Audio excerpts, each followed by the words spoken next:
Good afternoon, ladies and gentlemen. Welcome back to the ACSOM Bulletin. It's Tuesday afternoon. It's myself, Declan McConville, joined by Connolly and Patrick McGilp. It's St David's Day. It's the first day of March. Hopefully, spring eternal for us this season. And on this 1st of March, a very happy 70th birthday to former Celtic manager Martin O'Neill and former Celtic player and legend George Connolly. Martin's 70 today and George Connolly 73. So the very best of wishes. Obviously, George is a friend of the podcast as well as his son David. So all the best to the big man on his special day. Gentlemen, a lot's happened in the world of Celtic. Not too much to be talking about in praise of for the past two games. I think we were all fairly optimistic going into the game against Bodo Glimt that we might have had a chance, and an early goal and we could have been in a different position, but we've found ourselves now out of European football, and obviously we've dropped points at Easter Road, but still remain 3 points at the top of the table. There's no point getting too down on ourselves. I think it's good to reflect on these games and chat about what we can look forward to on Wednesday evening at St Mirren. There's a lot of games still to be played, 10 exactly in the league. Obviously we've got the Scottish Cup, so we're chatting about all of that. Patrick, I'll come to you first on this. You were somebody who, were flying the flag for Celtic, having a good positive run in Europe after Christmas. You wanted that to happen. 18 years, hopefully won't become 19 years next year, to win a knockout tie after Christmas. But initially, what was your thoughts on so many changes to the side on Thursday before a ball was kicked? I think it's hard to say. I mean, Ange would never say that he's thrown a game. I don't think any manager would admit that he's thrown a game when you're only at half-time, 2 goals down. But it's hard to say it was anything else, really. I mean, you said, I think we disagreed, you said that Beaton was going to start the game. I imagine you probably thought that was part of a very strong 11, whereas it was a sort of second-string side. Obviously, trying to prioritise the Hibs game, we see how that went. But at the same time, we played a second-string team against Betis, arguably a third-string team, with Sazi and Liam Shaw and all that coming in. And we managed to win the game 3-2, so maybe I thought, go for something a bit different and see what happens. It's disappointing, but at the same time, I think the better team went through, I think. I don't think they deserved to win 5-1. I think that's... I don't know, I think they were quite clinical in the first leg. I don't think it was a 3-1 game. But they are where we want to be. I think they are where we probably thought that we were. And hopefully after another 12 months of Ange Ball, hopefully we'll be in the Europa League round of 32 this time next year. And, you just got to move on. I mean, the most important thing now is to win the league because it's worth in excess of 32 million quid. And that would be such a massive boost for us, both domestically and going forward in Europe. Yeah, the league is obviously the main objective this season, as you've touched on there, just due to the financial importance. What it brings us next season with hopeful Champions League football. I say hopeful because it's not a complete cast iron guarantee. There is still teams in the competition. If they don't finish, I think, in the top 4 in the league and win the Champions League, they can still actually go into the tournament, which I think would gub the Scottish place. Hopefully that doesn't happen if we win the title. But the focus is now completely in the league, Lawrence. It was right that we're putting a lot of focus in the Conference League, but we're still in it. We're not in it now, and it will be talking about the league. Just quickly on that, Alan Robertson's come in to ask about the refund for the airfare in Albania, because I know you were excited for it, Lawrence. We'll need to wait. Hopefully, another time we'll be able to maybe get to a European final once we've maybe cemented a level in Champions League football. I'm getting ahead of myself here. Cemented a level in European football, which I think is something that Celtic's not did in previous years. We've went from the highs of Champions League in 2017 to Europa League, becoming a fairly decent side. Patrick, me and you had this conversation in terms of the results in the group stage, against Ferencvaros, beating Real Betis at home. We ran Betis and Leverkusen close away from home. But Lawrence, just on that team selection last Thursday evening, do you think we would have got as many as 7 changes had we not been beaten 3-1 in Glasgow the Thursday before? I don't think there was any chance. I mean, I didn't think... last week I didn't think Kalmat would play. I think we all thought Beaton would play. Scales in at left centre-half. No, I don't think we'd have got as many changes. But you know, Ange's obviously a clever guy. You know, he's a proven winner as a manager. It's 10 games to go in the league. We need 8 wins and 1 draw, and that should be enough for us to reclaim the title. He's maybe looked at Glimpton and thought, you know, plastic pitch over there, not the best of weather. It's maybe just a bit beyond us. Knowing we've got, I think it's 3 games this week and 3 games next, and then we start to get a bit of break, isn't it? So yeah, I'm disappointed that you know, I'm not going to lose any sleep over it though. You know, it's certainly, if we're going to win the league, it's going to be the main thing, isn't it? I'll be celebrating. I'm sure Dermot there over in South Sydney, Rabbitohs will be celebrating for it as well. Yep, we're getting a lot of nice messages in from across the globe.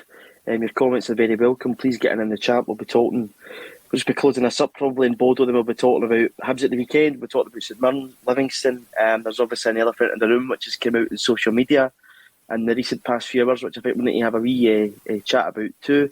If you are watching a video on YouTube or Facebook, please give it a wee like if you can. If you haven't already subscribed to the channel, please do so.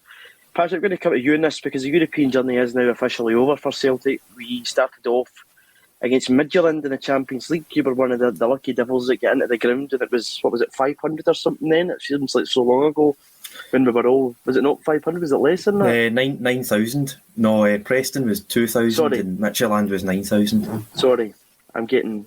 You know what I mean? It was, the numbers were that low. I'm making it even lower. So 9,000 in at Midtjylland.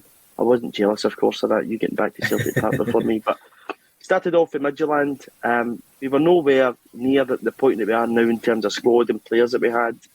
And just first goal, you know, a bad scoring against Midtjylland, but over there, extra time, past Alkmaar, after we'd beaten Jablonec, into the group stages, Ferencváros, Betis, Leverkusen, then Bodo. What is your summary of Celtic in Europe this season? What positives has there been? What things can be learned for next season?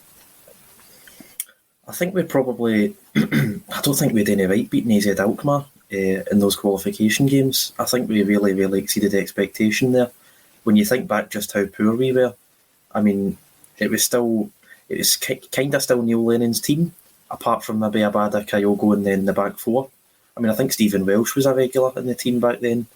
I think Montgomery played most of the second leg as well. Taylor went off injured after about 20 minutes, so... Mm-hmm. And Dane Murray was in at centre half too, I think. If I remember, he was for Midtjylland anyway. Yep. But I mean, we had no right to win that game in particular. I thought Jablonec deserved winners, and Midtjylland, it was a bit of a toying cost at the time, but I think now we'd absolutely wipe the floor with them because they're a poor side, in my opinion. Interestingly, just to go back to the coefficient thing, I know we've all been saying that the Champions League winner has to qualify through their league in order for Scotland to get an automatic place. But Russia have been expelled from Europe, and I don't know what effect that will have on coefficients. So we might get an automatic place anyway. I don't know. I'm just... it's a possibility. I'm just putting it out there. I think we've probably overachieved in Europe. I know that's a weird thing to say after getting put out of the third tier competition by a Norwegian team, but... Norwegian champions. Yeah, we probably should have ended up in the Europa Conference League group stages if we've been fair. You know, AZ Alkmaar are a good side. What more settled than us at that point in time too? And when you look at the performance, I think all 6 group stage games, I thought we performed quite well. I mean, we almost got a result at Real Betis. You know, when you go 2-0 up, you expect to win the game. That Leverkusen game was never a 4-0 game. I thought we gave them a good go at times. We obviously get the 2 results against Ferencváros, and then we beat Betis, and we narrowly lose out in Leverkusen away. So I think performance-wise, certainly before Christmas we can be proud. It's just the 2 sort of Bodo games where we're outplayed. It's a bit disappointing.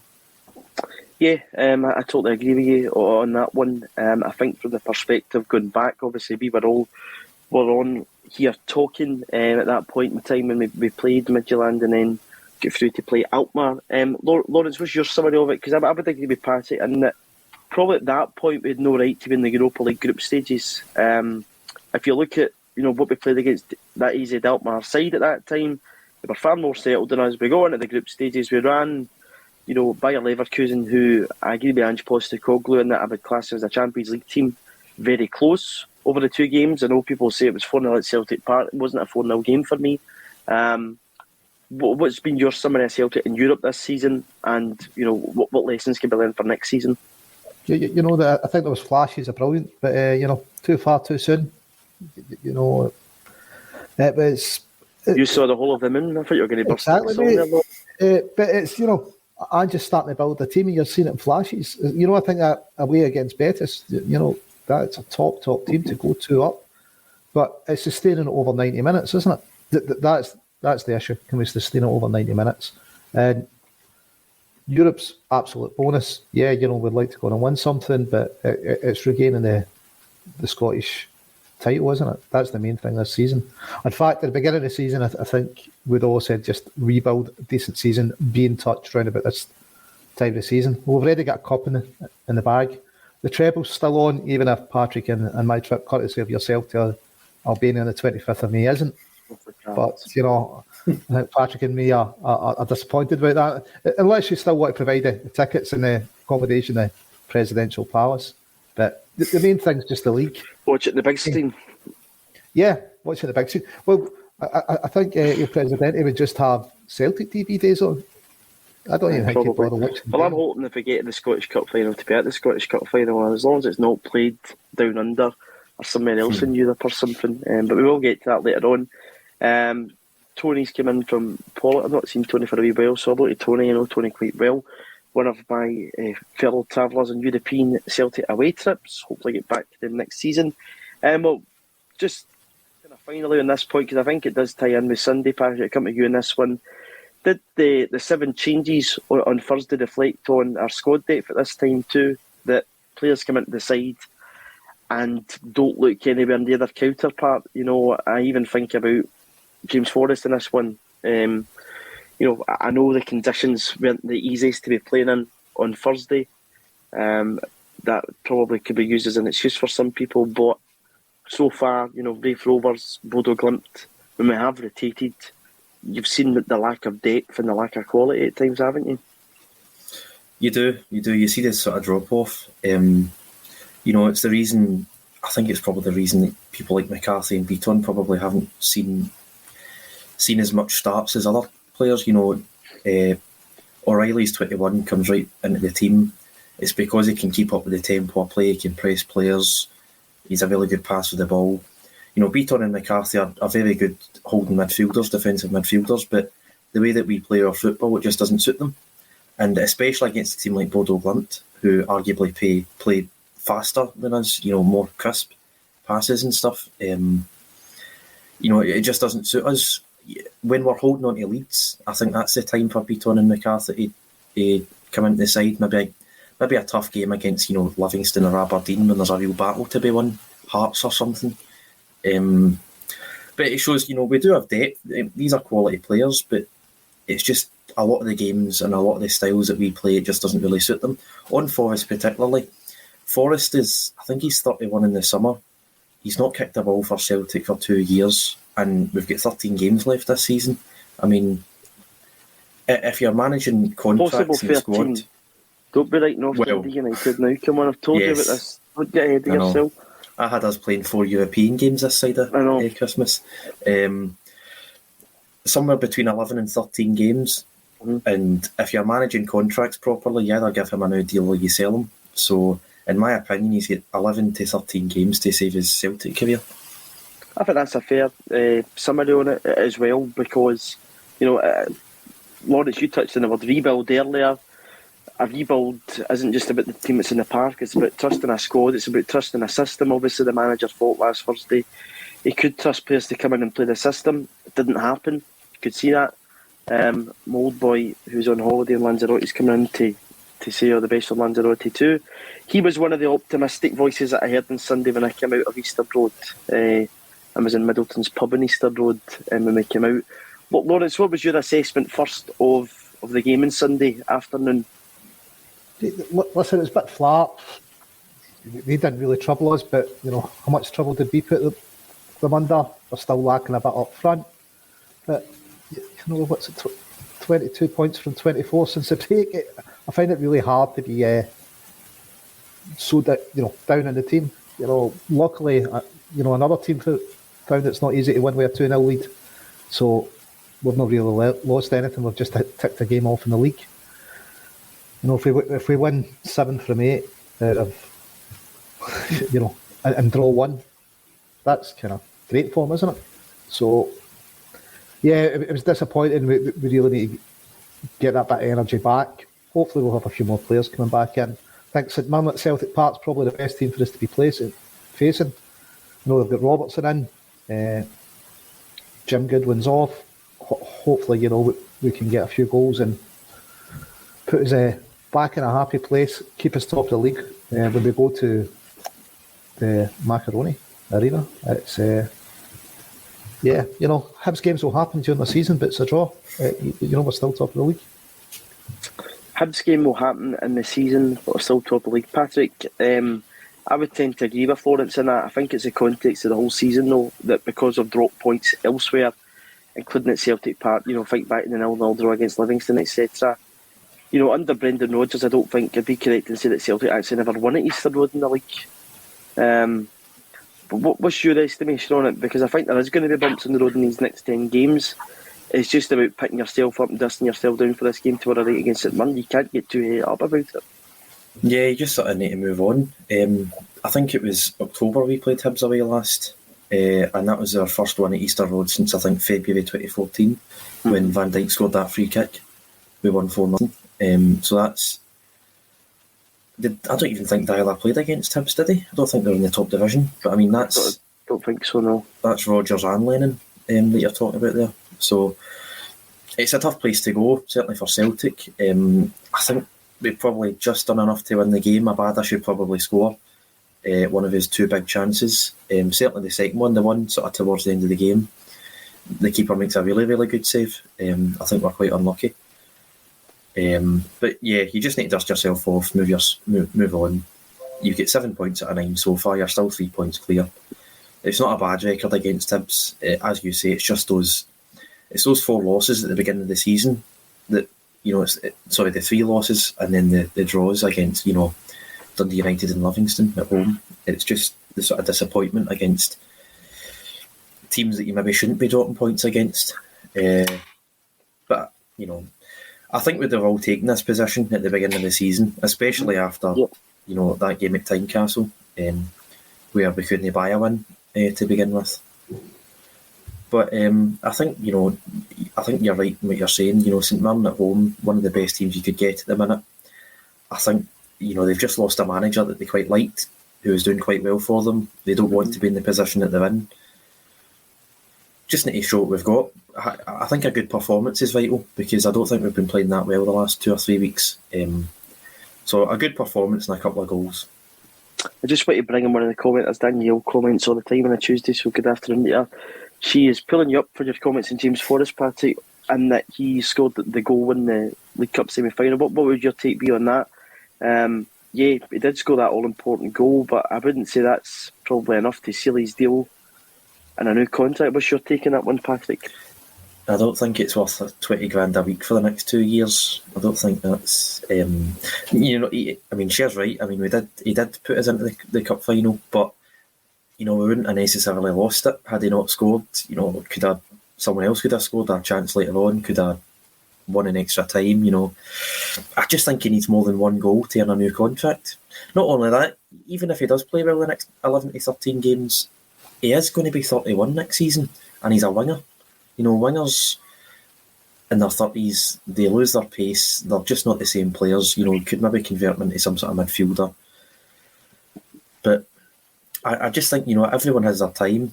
You know, I think people in the comments were saying that his legs were going. He's certainly not as fast as he used to be. He's not chipping in with the goals the same way that he did under Rodgers and Lennon. He's had injury worries. I'm not saying he's a bad player. I'm just saying his time's possibly up. Okay. Lawrence, what was your assessment past what you said there in terms of, you know, we're probably going to get these results against Hibs in the context of a season, and, you know, as Patrick touched on in his perspective, key, and you know, a draw at Easter Road, it's been the games earlier on in the season that have probably put us in a wee bit, a position that's a wee bit more uneasier than we'd probably like to be in, even though it's still 3 points clear. I think, yeah, we've got a perspective where we start the season off, where we are, 1 trophy in the bag. You know, that first game, I don't recall, away at Tynecastle, the Scottish media shouting out for VAR then, which, may have benefited us, funnily enough. But, I think Ange and the team, by and large, have done a phenomenal job this season of, rebuilding the team, putting on some attractive football, and every now and again you will get a blip. We need to be there to back the team. Touching on Jamesy Forrest, I think he's moved from a first choice to a squad player, and whether or not we can move him on will depend on whether James wants to move or whether he sees himself just seeing out his career in that last season with us. I don't think he's a bad option to have in the squad. Would if it was to offer him another contract, it wouldn't be on anything like 20 grand a week. Because I think his career's on the wane. I think so. Hopefully, he's a guy that's got experience though of winning titles, so it could be invaluable. Even just being in the squad and on the bench and talking to the new players about what they're going to face in these next 10 games in the league. So, yeah, I have to just keep it in perspective. It's back to Celtic Park, focus on the St Mirren game, get a result. If you get another win, it keeps us top of the table. I think that's all we've got to focus on just now. If you get, this cycle of 3 games a week out of the way, Ange will get a chance to do a wee bit more work on the training part, which I think has been missing. The guys might get a bit more rest as well. So I think the next kind of 3 games are crucial, because then we start to get breaks in the week. If we win the next 3 games, I can't see us losing the league after that. Yeah, I think it's even important to try and get to the point where maybe David Turnbull or Kyogo gets back into the side. Lawrence, but I agree with you in terms of the turnover time of the team. The European cycle, although it's very good, it's good to be in the competition. It is out the road, even though I'd probably still like it to be in the road to an extent. But if it's going to be out the road for us to, clear the way to go and win the league, I'll be quite happy to do that at this point in time. Patrick, what was your take on Celtic's midfielding Sunday afternoon? Callum McGregor, Rio Hatate and Tom Rogic. I thought in the game you could have probably taken all 3 of them over and one would have made a difference. Yeah, I mean, I've said on here last week and I think probably the week before as well, I think Rogic's on terrible form at the minute. I don't think he can play in Europe, certainly not against Bodo Glimt. How do you think you change that? Is it a confidence thing or is it a rest? What do you think on that one? I think just a rest. I mean, I don't think you can justify playing players who are out of form. We've got so many midfielders at the club. I mean, if you put Beaton, McCarthy or Ideguchi on, you can move McGregor forward. You've also got O'Reilly. Turnbull will be back in a few weeks. We've seen his Instagram post. It was up for all of 20 minutes with that wee egg timer saying it'll be back soon. I just don't think with the amount of options we've got in the midfield, you can justify playing an out of form player. Even in saying that, all 3 of them had bad games against Hibs. I don't think, I think we struggled to keep the ball, struggled to create chances. Hatate, the same as O'Reilly, I think, came in, made an immediate impact and has sort of dipped a wee bit. Mm-hmm. And I think that's probably where you need players like Turnbull to come in after a long layoff and sort of, give a fresh energy, sort of fight for his chance. Just sort of give us another option. I don't think it's a massive concern going forward. We should be able to create enough chances to beat St Mirren on Wednesday night. Hopefully it's a good performance. Hopefully, Maeda as well.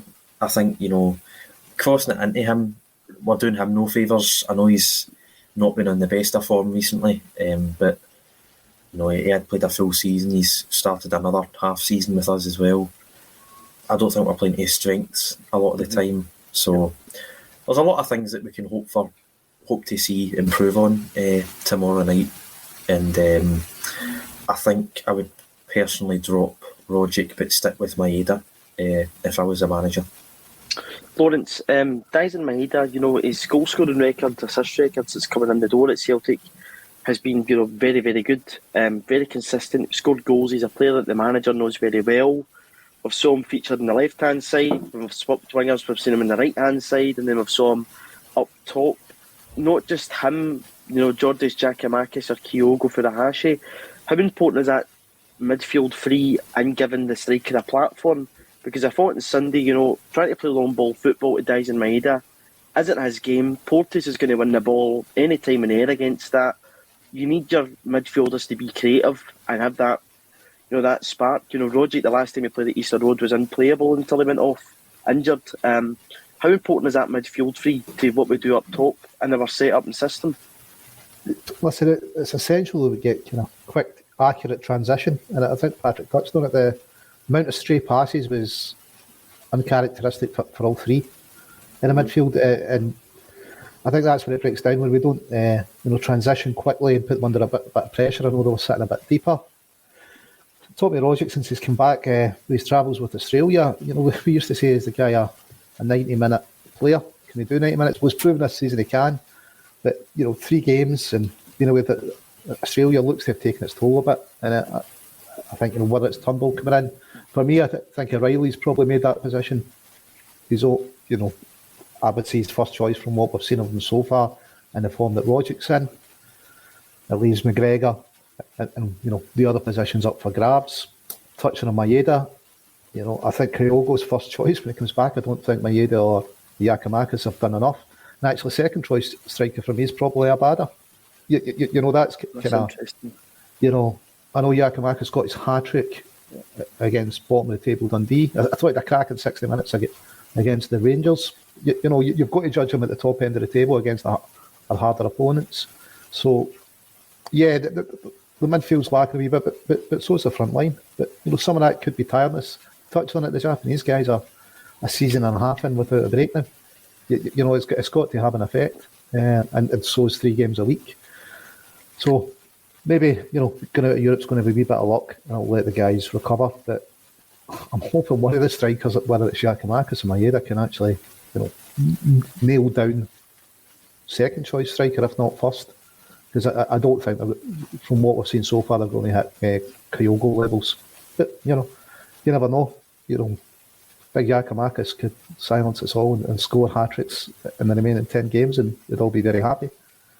Yep, bring it on. If it's hat-tricks and it's 1-0 wins and he scores each of those 1-0 wins, I don't really care as long as we get the job done. Patrick, just a wee thing to touch on there, because I think it's an interesting point from Lawrence. On Sunday, if it isn't working, and we're just not getting it, we're not getting that spark, would it have been the worst idea? I know you're not a fan of moving players out of position, but we've seen Labada do an okay job through the middle. Would that have been a consideration that you think possibly went through Ange's mind on Sunday to try it? Because, again though, had he went through the middle and we continued to play the high balls and get balls into the box, I think we're crying out for a penalty box striker. We'll be talking about one that we're linked with just now. But would that be something to consider, if Giakoumakis or Kyogo's not there, again, fire Abada through the middle? Well, you're right, I'm not a fan of playing players out of position, but it's a question of whether Abada's actually out of position if he's playing at striker, because he looked fairly natural against Ross County in December. He looked fairly natural against St Johnstone in December as well, and I think I said on here that I don't think it would be the worst option to play Maeda Giakoumakis. Since then, I've actually changed my mind. I think I would stick with Giakoumakis. I think he's still second choice, in my opinion. Abada's not a bad option by any stretch. But if you don't play Abada, you're looking at one of Forrest, Ben Doak or Karamoko. I'd quite like to see Karamoko play, in fairness. I just think St Mirren are probably going to put 10 men behind the ball. And I think you've got to have a big physical guy in there just to sort of, win challenges, win space, hold defenders off. Giakoumakis especially going in for headers, and, all 7 of his goals have been first touches. I think it was Hamish that pointed that out on Twitter after the Dundee game last week. Yep, and Alan Morrison backed up as well, as a kind of... these things don't happen very often, that a player scores 7 goals on a row and it's just one-touch finishes. I think our question whether a Celtic player had ever done that, scored his first 7 goals with 1 touch. But if he's insistent on playing Maeda, I would stick with Maeda. If he's not going to play Maeda, I'd stick with Giakoumakis, because I think Abada's got all those goals from the right-hand side. Well, apart from 3 of them, I think he's got all his goals from the right-hand side. I would like to see Karamoko, though, because, his contract's up in the summer. We're not going to get anything from him apart from maybe a development fee. So it'd be nice to try and get him some football, hopefully sign a new contract or something, as unlikely as that probably is. But it's good to have these options. You know, this isn't a conversation that we were probably having before Christmas, and we now have these conversations every single Tuesday. And as much as a lot of our players are off form at the minute, I'd like to think we've got enough to beat St Mirren and sort of have a decent enough performance on Wednesday night. We'll probably come back to Cannamolco and barely if we've got time. I mean, I heard Kevin, Colin and Brian having a real good discussion about Cannamolco and James Forrest on that right-hand side. Lawrence, to come to you in this point, obviously we've seen Ria Hatate and Dyson Maeda, two of January signings, feature very prominently after playing a full season. Matt O'Reilly had only played the half season, obviously with MK Dons. Stephen 1967's came in to say, wonder if Hatate's been hindered by having to do Roderick's running for him at times. Do you think it's possible that Maeda and Hatate just get a kind of kick-off, come into a fresh team, you know, that adrenaline, get into a team that was playing good football, and now we're starting to see two individual players that, you know, have had a full season and a half and maybe just need a wee bit of a break and a rest? So I think the amount of football's going to have taken some kind of toll on them. And you'd hope they'd get a lift playing in front of Celtic fans. But when they first signed, you know, it's a huge move for them. And they've done well when they've come in. You know, I'm not going to totally hammer them for the Hibs result. 22 points out of 24. We've been on a phenomenal run since the turn of the year. So hopefully the boys can pick up against St Mirren again. That's all we're looking for. Is it O'Reilly and Roderick in the middle of the park? I seem to remember we kind of had a chat when Lennon was playing too many number 10s, and I think we could maybe go down that road again with O'Reilly and Roderick. You know, I think maybe Cal Mack, Rio, and O'Reilly. I think all three of them would have running. You know, there's a lot of legs in that midfield then. And you know, Roderick to come off the bench, we know he's got class, and maybe just asking him to do a wee bit less until he regains his form's the way to go. Yeah, hopefully so, and that is the case that when you start to get players back in form. You know, we're winning games, but you know, purple patches, Patrick. We've seen Jota be unplayable, Labada be unplayable. Hopefully, it's just a point in time when that clicks again, and we start to play some of the football that we've come to expect. You know. Again, I think perspective's key in that. If you'd have asked any of us after that game at Tynecastle, would you take being 3 points at the top of the table at the start of March? You'd have said yeah. But, you know, the level of football that we've played at times and what we've seen, I think the expectations been risen a wee bit, and that what we expect now, we really expect ourselves to give Rangers a good challenge for this title. The two is going for it. To come in on Alan Robertson's comment here, Pat, I just want to come at you on this one. What was your thoughts on Sunday when Joe Hart took a free kick at the corner flag shot, then played 1-2s by the defence? That was right in front of me. I was row D behind Joe Hart's goal. I could see this to my left-hand side, and I thought, what in the name of goodness are you doing? Because he's putting the hand up for a big long ball. I actually found it comical to an extent. Before that, Starfelt had got one right so on the nose. The one that Deutsch blocked, and I think it hit off Starfelt. He's standing there with holding his nose. You know yourself when you've played football, a ball smacks you in the face, your eyes all water. You don't want the ball at your feet, and there he was, right away, giving the ball to his feet. Then that one on Sunday, directing traffic up, and he gives the ball to Starfelt, and you see this wee bit of play, which I think Hibs TV highlighted as some sort of mastermind pressing thing. Patrick, what was your thoughts on it? Because I just thought it was comical to an extent, what we were trying to do then looked just ridiculous. Yeah, I know some people were saying it was Starfelt's fault, but yeah, I think people are saying he needed to open his body up. But I mean, goalkeeper's fault. Joe Hart's pushed the whole team up. He's barely getting any options. He's got Hibs players running towards him. All he can really do is pass back to Joe Hart. I mean, Joe Hart, I'm not sure what he's trying to do there. He's pushing the team well up the park and then passing straight to Starfelt. He's inviting the pressure. And I know we like playing out from the back. It's all right to do it at goal kicks when, you know, the team aren't man-to-man with Hibs players.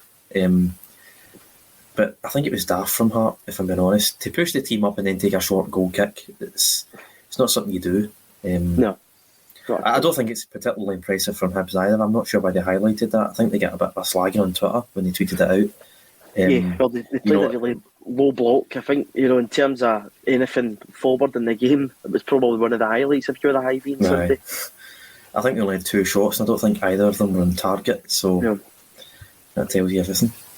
Aaron Morrison put out a tweet yesterday looking at Hibs' low block, what we're playing. It was basically, I think it was like kind of 5-3-2, and even the two strikers were nearly part of midfield at times. And highlighted the low block as well in his post-match comments. You know, I expect St Mirren to play a low block against us tomorrow evening, and Livingston to also play a low block against us on Sunday. But we've dealt with it. You know, St Johnstone at Celtic Park, Ross County at Celtic Park. To me, it's just having your creative players really stepping up to the mark and giving you something different. Whereas on Sunday, the three individuals in midfield, it was, you know, one of the poorest games of the season, just because, you know, so many misplaced passes and trying things that just didn't seem to work. How many balls did we float into the box on Sunday, and it just wasn't coming off at all? What we should approach to this tomorrow night, because I do imagine St Mirren will sit in. Listen, I'd expect any opposition manager, or most, if not all, in Scotland to kind of play a low block, or everyone behind the ball, play it tight, force us to play high balls into the box, because we know we're not that good in the air, and try and either hit us on the break or at set pieces where we're weak.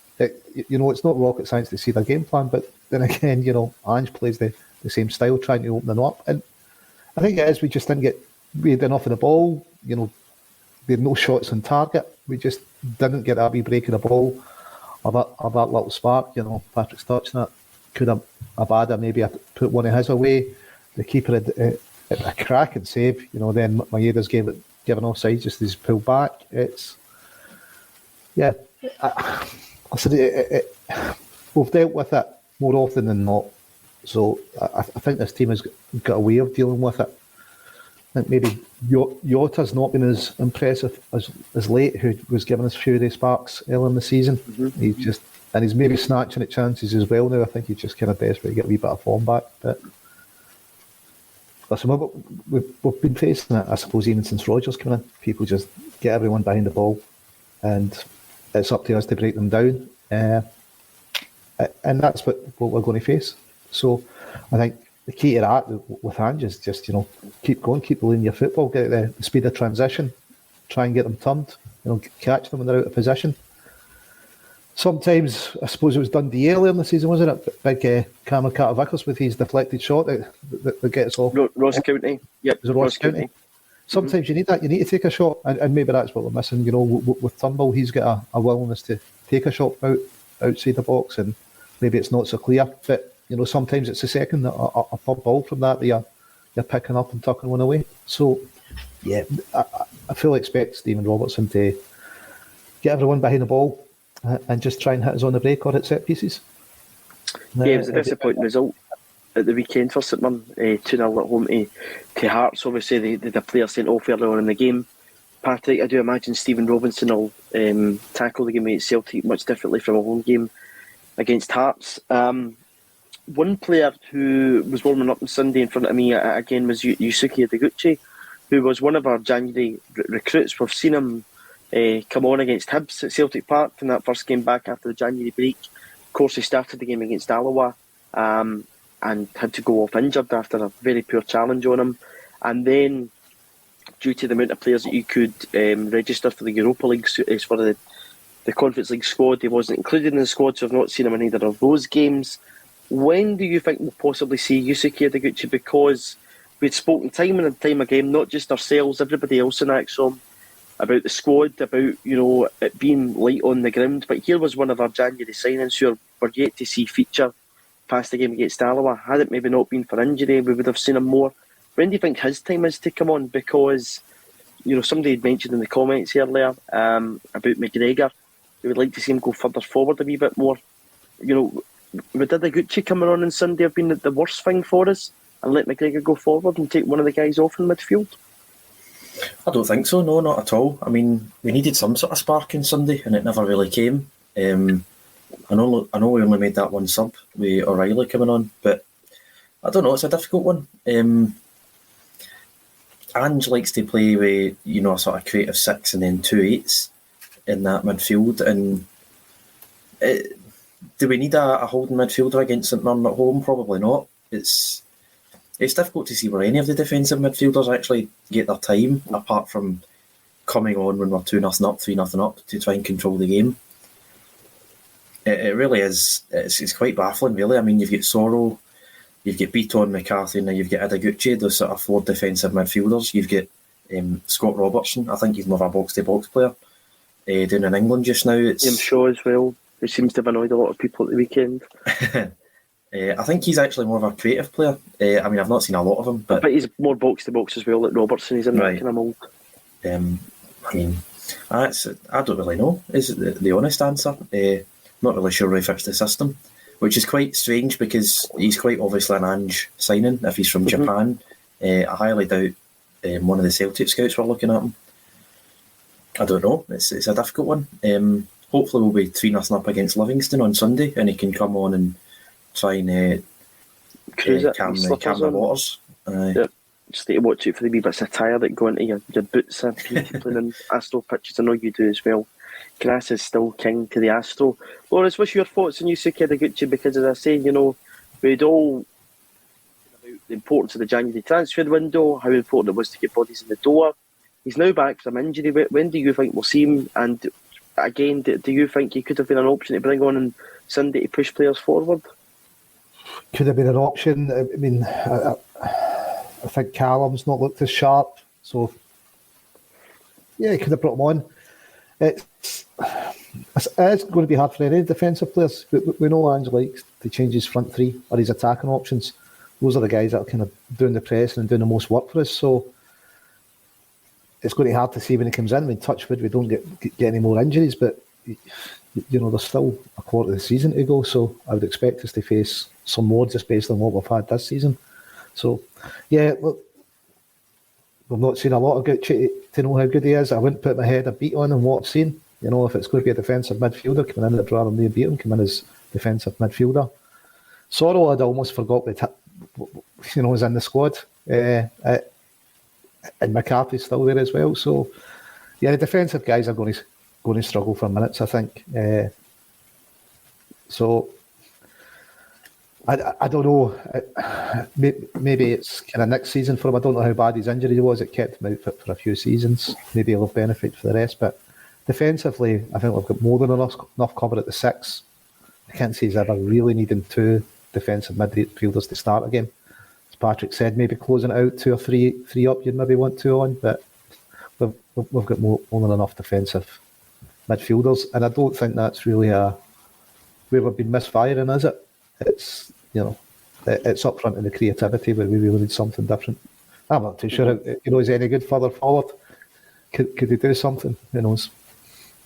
Kevin Graves came in the comments. I was wanting to keep this for later on in the show, but there has been news breaking on this 10 minutes ago while I've been on, so I think we need to touch on it. If Kev could possibly give us any detail, I'll have a wee quick read at the top of this out on. But Celtic have confirmed they will be taking part in a 4-team tournament in Australia at the end of November. On the Celtic website, it says Celtic are set to play in a 4-team tournament. The Hoops boss, who is the most successful manager in Australian football history at both club and international level, will head home with his Celtic squad during the 5-week break in domestic football later this year due to the 2022 World Cup in Qatar. Celtic have long had a very strong support base in Australia, which has only been strengthened since Ange Postecoglou's arrival at the club back in June this year. And Celtic fans in Australia will be delighted to get the opportunity to cheer on the Hoops live in the 4-team tournament. Patrick, come to you on this. Twitter earlier on, the news came out from Ray Gatt, an Australian journalist, that there was the possibility at the time that Celtic would play Rangers in Sydney come that point in November. This is obviously going to be, I think, the league breaks on the 13th of November and it's going to stop with the World Cup's on. We hope Scotland are obviously at that World Cup. What's your take on this one? Because, pre-season usually for us is always summer months, but just due to the logistics of the World Cup this year, we're going to get a break Christmas time. What's your thoughts on this? It's interesting. I mean, Kevin's just came back in there and said that the teams haven't been announced. That is true. It's not on there's no in the Celtic statement anyway. That there's no teams named. Obviously, Celtic will be one of them. The rumour is that the team outside the team in Ibrox will be the other one. I hope that's not the case. I don't think that's something that I don't think it should be some sort of product that we sell around the world. I mean, that's why we're all opposed to the Super League. You know, I'm assuming this is a game that has never been played outside the city of Glasgow. I don't think we should be sort of taking it on to around the world when, you know, the supporters don't go on, the fan bases are, you know, rivals against each other. There's a lot of outside influences that go into the rivalry, have done for 130 odd years. It's not a tourist attraction. It's a rivalry, and it should stay that way. But you know, on the tournament, I don't think there's any problem with us going to Australia on some sort of tour. You know, it's something that we should be selling. We should be selling Celtic. You know, I think you said to me earlier today, and you tweeted it yourself. We tweeted in March, the 9th of March, that, you know, we're not half of anything. We're our own team. You know, it's not. There's no brand between the two teams. It's Celtic that we're selling here. That's why we've set up a Celtic Japanese account, not a Glasgow Derby Japanese account. Again, no problem with an Australian tour, no problem with a Japanese tour. It'll obviously be nice for Ange. I think he said here he's not been home for 3.5 years, so it'll be nice for him personally. And yeah, I mean, no problem with playing friendlies while the World Cup's on. I know people like, you know, Callum McGregor, probably players like Kyogo and stuff, will have a lot of players away in international duty. But, you know, I'm fine playing a second string team. That's sort of what happens at pre-season. You know, against Bristol, we had, you know, Karamoko and Liam Shaw and Stephen Welsh and all that playing while the sort of main players were still on holiday. So again, no problem selling Celtic. Just hopefully we're not selling some sort of rivalry that, you know, we're not particularly fond of anyway. Yeah, it's not a friendly. If it is to be anything, it's a competitive game that should be played domestically in Scotland. I totally agree with Patrick on that, Lawrence. I don't have any issues with Celtic going to Australia, Japan, wherever we're going. It's obviously been confirmed it's going to be in Oz. But I think, you know, the context of this, Celtic can't be, if it was to be our title challengers this season, Celtic can't be coming out and making statements saying we're not half of anything, and then, you know, entering into this. I think that's something that should be the focus for the club in terms of the fans, because I don't think supporters would be happy with that. But what's your take on that? Listen, if you want to do a tour of Japan and Australia, was it Japan that apparently they didn't get the season extended? You know, the one that ended on a Thursday night because we're doing a Far East tour or something. 2008.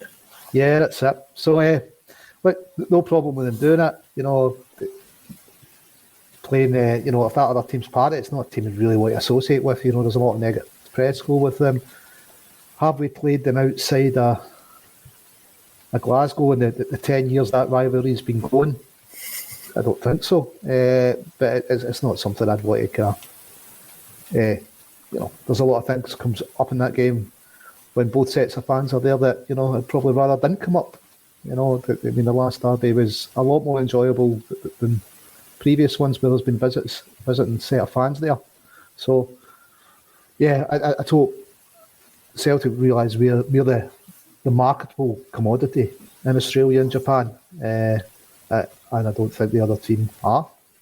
You know, I don't think the previous incarnation was either. I think Hugh Adams came out and said that, you know, the reality of a World Ranger sport is a myth. So I would hope it's something we didn't associate with if they were to be involved. If there is any more detail on this, please let us know in the comments. It's quite hard to try and pick it up while we're on air, so we're not looking at our phones. But it does come out there that Celtic will play in a tournament in Australia. When this break comes for the World Cup, the opposition that we play, we don't know. It will be interesting to see who it is. Back to St Mirren. League duty is far more important than looking at tournaments in Australia at this point in time, gentlemen. As I'm sure you would both agree, it was 0-0 last time out. Jim Goodwin obviously in charge of St Mirren. Then we've already touched on Stephen Robinson's going to be in charge for the first time out with being Motherwell manager at Celtic Park. Our tagline, you know, today was what change should be made for the visit of St Mirren. Pat, I'm going to come to you first on this. How important is a performance as well as a result on Wednesday night, or are you not too bothered about the performance? Is it just a case of get the results over the line, or would you at least like to see something in the Celtic team that we've already watched this season? No, because I think performance catches up with you. We've seen last season, I think it was the first 8 or 9 games, we won 8 out of 9 or 7 out of 8, but the performance wasn't there. And then you've seen the rest of the season, it catches up with you. The results catch up with you. So I think it's important that we need to start playing well again. We've not been playing particularly badly. I mean, I heard in Sports Scene that we'd won 10 games in a row, or maybe it was Sky. We'd won 10 games in a row domestically, and then that draw came. So I think we're unbeaten since September. That was the first draw since St Mirren in December. I think that's because we're playing well. I don't think it's because we're just finding the net. Ange prides himself on the attacking football, the good performances. It's the Celtic way of playing. And I think, St Mirren are a team who are struggling just now. They've just lost their manager. I think they're 10th in the table, I want to say. I think a good performance is almost as important as the 3 points. Yeah, I would totally agree with you. I think it could be the case that this draw at Easter Road on Sunday might, be a kick up the backside that we were maybe needing. I know a lot of people would say that we've not played well since the first half at Pittodrie on the 9th of February. I would probably have to agree with that one. But we'll see. We'll just wait and see. I would hope, though, that tomorrow night we can get a performance and we can get a result, which is exactly what Paul's saying in the comments. Results we need for the title. I totally agree with that, but I would like to see a performance. Would it be too hurt if we won the game and didn't play well? Probably not. But I think there would still be a bit of concern from all of us here that, we might fall into that trap of just not playing the best of football. But results are the main thing to get the league over the line. Lawrence, it's a visit after St Mirren at home to the Tony Macaroni. A kind of curse round this place. Not won there since 2007, I think, is if I'm correct in saying. How do you approach this game? If we go and win against St Mirren tomorrow night, beat the low block, do we do anything different when we go to Livingston on Sunday? If we beat St Mirren, I don't think Ange will do anything different. I can't see it. We don't really have that many options up front, let's be honest. Hopefully Giakoumakis is back fit for the St Mirren game and stays fit for the remainder of the season, but it's the options we have up front. We don't have a lot, so Ange's got a style of football and it's what we're going to play. We're overdue a win in the road at the Tony Macaroni, and hopefully we get it, after a win against St Mirren. But I think one game at a time, isn't it? Concentrate. Beat St Mirren at Celtic Park before we even think about Livingston, I think. No, absolutely. All focus on St Mirren tomorrow night. Patrick, the 7 changes to the team from Bodo to Easter Road. What changes would you make for tomorrow night? I would certainly freshen it up with a few new players, but what's your thoughts on it? I would certainly put O'Reilly in for Rogic. Who were the fullbacks on Sunday? Remind me. It was Juranovic and Taylor on Sunday, and they didn't really do the inverting stuff too much in the game, and the overlaps, especially down the left-hand side, were non-existent for the majority of the game too.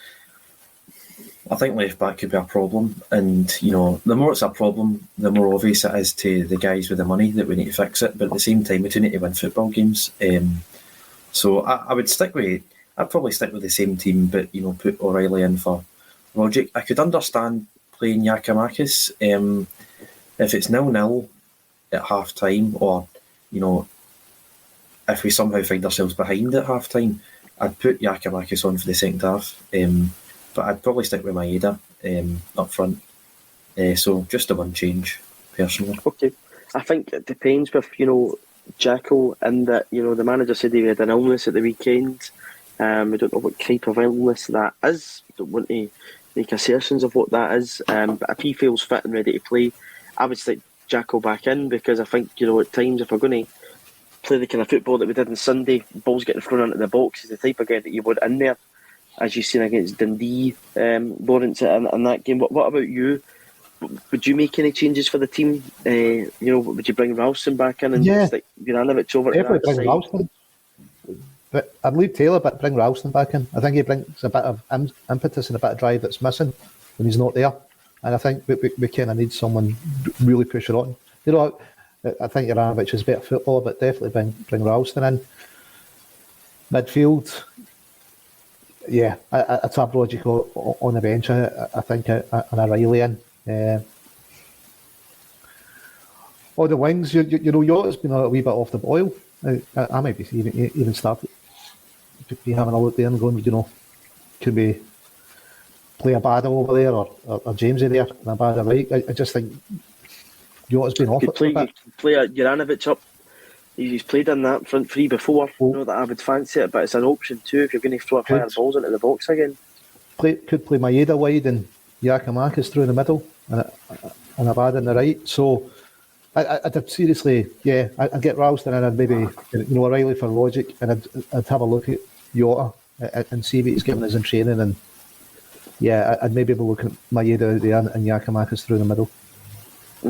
No, I can understand. I think, you know, I still certainly trust Ange Postecoglou to pick the strongest team that will hopefully beat St Mirren. And important is a victory. A victory is important tomorrow, first and foremost. But I think we would like to see, you know, a performance from the team and I think a few goals. Gentlemen, there was a bit of chat yesterday, last 5 minutes around VAR in Scotland. Kerry Dean from BBC was reporting on this, and I think the cost that was initially coming out was each club to play £115,000 each per year for VAR. He then followed that by saying, I think a lot of clubs in Scotland are, you know, balancing it up and saying our refereeing decisions costing us £100,000 a year. Maybe from our perspective they might be, but pass it over to you in this one. You know, for a lot of the clubs that, you know, aren't making a lot of money, have suffered like all clubs across the country on COVID. Do you think a lot of them can have an extra expenditure of £115,000 per year for VAR? Probably not, but you know, you're looking to improve the game, aren't you? I remember, this is a strange story, but I remember doing something in school where, believe it or not, Stephen McLean, the referee for that infamous semi-final in 2015, he'd made a mistake the season before. I think it was between Aberdeen and, I want to say Dundee United, but I don't think it is. I think it was Aberdeen and Motherwell. He made a refereeing decision on the last day of the season, and it cost Aberdeen a European place. It meant third place instead of second, and I think it probably cost them in excess of £100,000. So I mean, one decision cost Aberdeen £100,000 in May 2014. So I don't think it's entirely accurate to say that will it change your season financially. I think it probably could. You just don't know how many mistakes they're going to make. There's been some admin errors that have cost teams places in the league. You know, yes, it's very true. And email inboxes too. Yes, but you know, and teams getting granted license that shouldn't. You know, it didn't seem to spur anything on. But listen, never mind VAR. Just get back to playing in grass. You know, why bring in VAR? We're not even bringing in grass in the top league. It's, you know, what's going to make it more enjoyable, VAR or grass? I mean, Hamilton Accies just got £900,000, didn't they? 2 years ago. And then Rogers said when he was here that, you know, full-time referees is more important than goal line technology. And I think he's right. And I think we need full-time referees. Yeah, I think they earn quite a lot as it is per game, but I think you definitely need full-time referees before you start bringing VAR in. But at the same time, I'd like to see VAR. Yep, we could probably have a whole conversation around refereeing in Scotland, full-time, part-time, VAR, everything else. I know Lawrence could probably fill me and you in on. A lot of people are saying that they would quite like a sponsorship could play for VAR. Don't know if that's on the table at all. To wrap up, obviously one thing that was tweeted out from the ACSOM Twitter account last night was around volleyball and goalie, who is out on loan to Russia just now. I don't think for any political signalling, Patty, it would look good in the club to be recalling Bolly just due to everything that's happened with Celtic. You think back last season, Palestinian flags being removed from within the ground. You know, I don't think it's right if the club are selective in what, you know, political stances that they take. But I think for the safety of a Celtic employee, is he in the best position to be in, you know, in a country that is causing conflict in Europe just now? From a Celtic employee perspective, is he at the right place? I mean, the thing is, I think I said to you last night, they've grounded all the flights. So is it safe for us to tell him you're not playing for UEFA, but you have to stay in Moscow yourself, or sorry, you have to stay in Russia yourself for 3 months? I mean, I don't think. I mean, what is Bolly 24, 25? I wouldn't like to be in that position. No. In Russia on my own for 3 months. But interesting to see actually whether. I mean, I assume UEFA are paying some of his wages, or paying a loan fee. If that's in pounds, the cost of that is rising as we speak, because obviously the exchange rate. However, if they're obviously paying him in rubles, what's it called? Is it rubles? Have I got that right? I'm not too sure. Yep. The Russian currency. Aye, right. Yeah. If they're paying him in rubles, it's probably they're saving money. But if they're paying us pounds, then it's costing them money. I think if we're able to recall him and bring him back to Scotland, I think go for it. If we can't get him back out of Russia, I'd probably just leave it, because I wouldn't like to leave him on his own in Russia. I don't think that would be responsible. No, and obviously there's been other FAs as well as countries who have been recalling their citizens to leave Russia. Lawrence, what's your take on this? At this point in time, volleyballing goalie, whether people like him or not, due to what went on last season, is still a Celtic Football Club employee, and I'm in agreement with Patrick that as long as he remains a Celtic Football Club employee in the situation that we're in just now, I don't think it's in his best interest to be in Russia. And I see just earlier before we came on there that the Lokomotiv Moscow manager has chucked it. So in a football perspective and for his own safety, I think I agree with Patrick, and that if we can recall him, I think it would be the best decision from a safety perspective. I don't think it's got anything to do with safety. I think it's all to do with political. I'm not too sure how dangerous things are in Russia. So it would be a lot more dangerous in the Ukraine. So I think it'd be political, but then there's an argument to call Scott Robertson from England. There's people in Ireland that would say, well, wait a minute, there's people in our country we don't want here. There's an argument that we play Israeli teams. I can remember when teams wouldn't play South African teams. You could be saying, why are Israeli teams in Europe? I think it's a totally political decision, and if you do that, it's maybe the first time we're doing it, but then you need to carry it on, and then I think there'd be a large proportion of the Celtic fans, or a large section of them, would be saying, well, what about providing teams to England? Not happy with what's going on in Ireland. And I think the safety thing's just a total red herring. I've not read any bombs going off in Russia or Ukraine attacking Russia, so I'm not too sure how much danger he's under there. And I think I think it'd be total political. If Celtic want to win that, it's where do they stop? Next time he gets running against the Israeli team here, I don't think we should have been playing Israeli teams full stop. I'm not too sure why. I agree with you on that. Part of UEFA, the Celtic fans have been hammered for, flying Palestinian flags. That it's okay to fly Ukraine flags, and I think it's completely selective if people what they choose to support. If you call Robertson back from England, then because there's a lot of guys not happy with what's going on in Ireland. Stop playing Israeli teams. It's where you draw the line, and you can just say, well, this is the first one. Well, it's something you then need to continue if you're going to keep doing that. So I think the safety thing is just total red herring. It'd be completely political. Yeah, I agree with Brown Warrior on this one. I'm sure you probably do, gentlemen, that you have been very selective about politics and football, and there has been a lot of hypocrisy on show. This is not a new thing, but we've seen that across the board. It will be interesting to see if anything happens there. Thanks for everybody for commenting as per usual. We've run a wee bit over time, but there was a lot to be reading about and talking about. Of course, the news broke that we are going to be playing in a pre-season. It's weird to say pre-season because we've always will be in a season, but a kind of winter break style tournament in Australia. We've got St Mirren tomorrow night, Livingston on Sunday, but all eyes goes to St Mirren. Can we get the victory? I hope so, and we can return to winning ways, and then it'll be down to 9 games. And the race for the title is on. Hopefully, it is green and white ribbons on that League Championship flag as it has been so during this decade of dominance for the past 10 years, as Tom Roddick pointed out, and post-2000 Celtic have got some record in winning League Championships. So hopefully those ribbons return to the trophy. We'll be back next week. It'll be 2 games down. After next week, we're talking about 8 games to go in the league title race. Hopefully we're talking about 2 3-point games that have got us 6 points, and we're a step closer. Thanks to everybody for commenting. We'll be back tomorrow with the Bulletin and pre-match, half-time and post-match analysis of the game in St Mirren. Hope everybody has a lovely day, and thank you for watching A Celtic State of Mind.